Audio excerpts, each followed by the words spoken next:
She says that she wasn't really voting for war back in 2002. She was voting for more inspections, or she was voting for more diplomacy.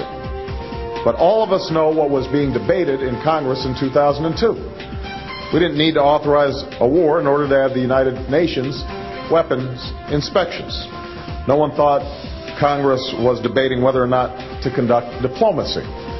Welcome back to Harvard. That was Senator Barack Obama hitting Hillary Clinton hard this morning in Iowa. We're back with April Ryan of the American Urban Radio Networks, the Politico's Mike Gowan, and Craig Crawford of the Congressional Quarterly. April, I thought, well, let me ask you, I'm going to leave this wide open. Is he finally making his kick, as they say in running? Is he about to go for the ribbon?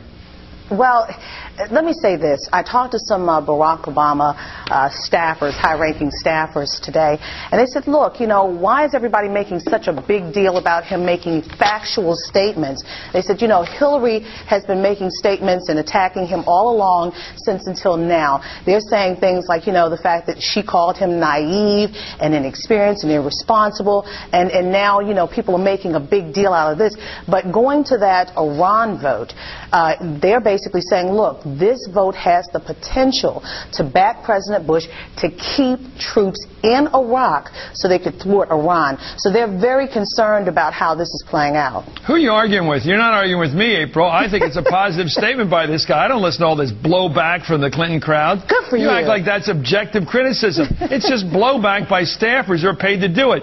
Look, Mike, I do not understand this new kind of press coverage. It seems to me if somebody makes a statement, you cover it. You don't sit around waiting to hear from Howard Wolfson and for his latest debunking of it and put that and give it equal coverage. It's just another automatic, you know, functionary doing their functionary job of debunking something, and it gets equal play in the press. It's significant that Hillary voted to authorize this war in Iraq. It's significant that she's voted for this new version of the Iraq Liberation Act applied to Iran. That's significant. It's significant that the candidate for president raises these issues. It's not significant that some staffer on some campaign puts out a debunking statement, and yet everybody gives equal coverage. No, Chris, I think we definitely can agree with that. But what's changed this week, and April Ryan always knows what's going on, and I definitely agree with her, but the reason this is getting some attention is that, Chris, you know better than anyone that politics is a contact sport, and Senator Obama finally put on his pads this week. As you and your viewers know, he, in the past, has made these statements that were elliptical. He referred to some, he referred to others. This time he referred to Senator Clinton, first in an editorial in the Manchester Union Leader in New Hampshire, and today in that great clip that you played. He recognizes that he has to get in and start mixing it up, that you can't leave it to the press to assume that he's talking about Hillary Clinton, because that's what we did before. Biggest mistake you make in politics is expect that free media and free observation by the media is going to get the truth out.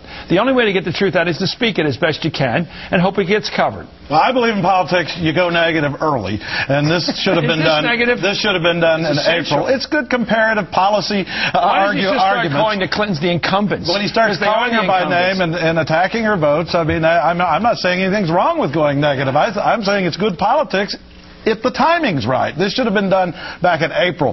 Edwards and Obama let Hillary try on tailor her Teflon suit for the last 8 months, and now they're suddenly trying. And the problem is, you know, the later you do this, the more risk of a backlash. And we saw it today in Iowa with the speech Obama gave. He gave it to 200 Iowans at Drake University. They didn't applaud a single time during that speech. Just at the end, I remember when Richard Gephardt went hard negative on Howard Dean and took himself out. He hurt Dean, but in Iowa, they don't like to see this stuff. They're dainty or what?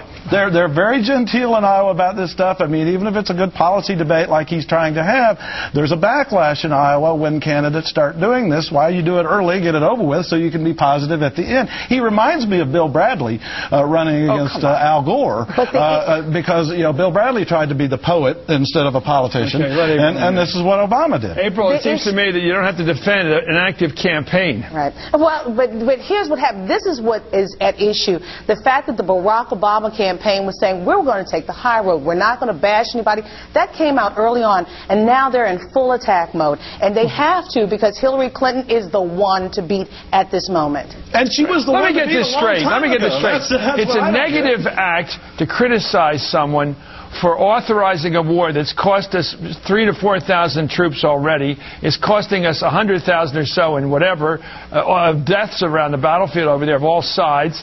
And that's okay to authorize a war that's caused such calamity on our foreign policy, but that's a positive thing to do. It's a negative thing to call somebody out for that. Who came up with this scorecard? But see, and that's that it's negative to criticize a war.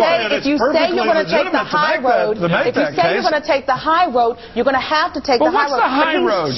The high road is to just let her do what she's doing and keep on moving forward, not looking back. But now he's looking back and he's pointing out its point counterpoint. Well, yeah, but now he's so far behind in the polls, he's giving up the audacity of hope and the positive message. That's the point. And becoming a politician. That is the commentary of the Clinton campaign, Mike. That is not a rational assessment.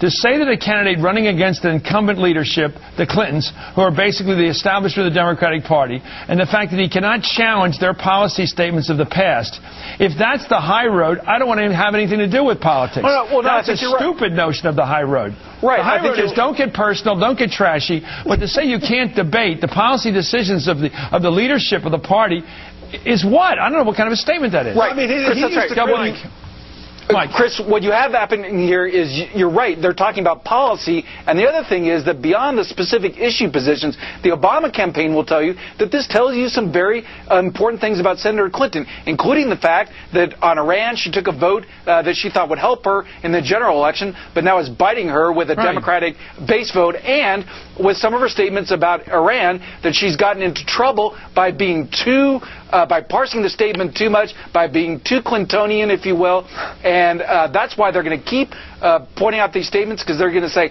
that's what you get with Senator Clinton when you get her off her script. Yeah, I think so. Most of these arguments were available 6 months ago. Why didn't they make them then? Okay, here's Senator Obama today talking about the Iranian vote of Hillary Clinton the other day. I don't want to give this president any excuse or any opening for war.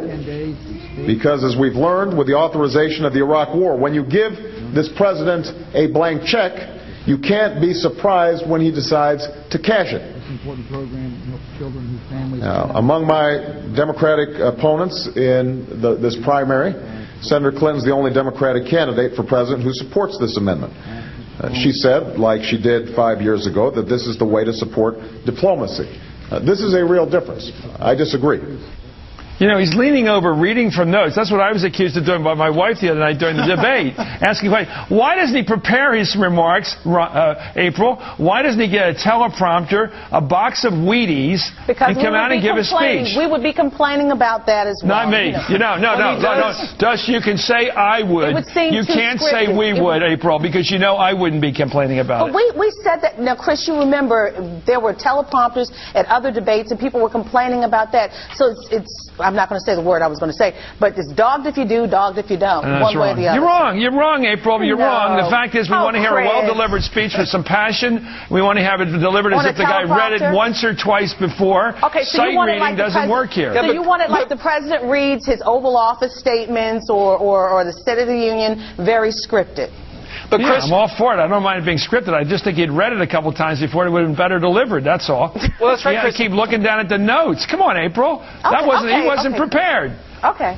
It looked like he was pulling the punch. I mean, they wanted this to be covered more in print than on video. Dainty so you're basically doesn't win. Can I sing this song? Dainty doesn't win. So you're basically saying someone gave him the card, he didn't know about it, and he kind of read over the card. No, I'm saying that he may have read it in the car. He may have read it in the car on the way over, but you got to get a little more punch in these speeches. Anyway. Okay, but Chris, there's no question. He pretended for 8 months that she wasn't there.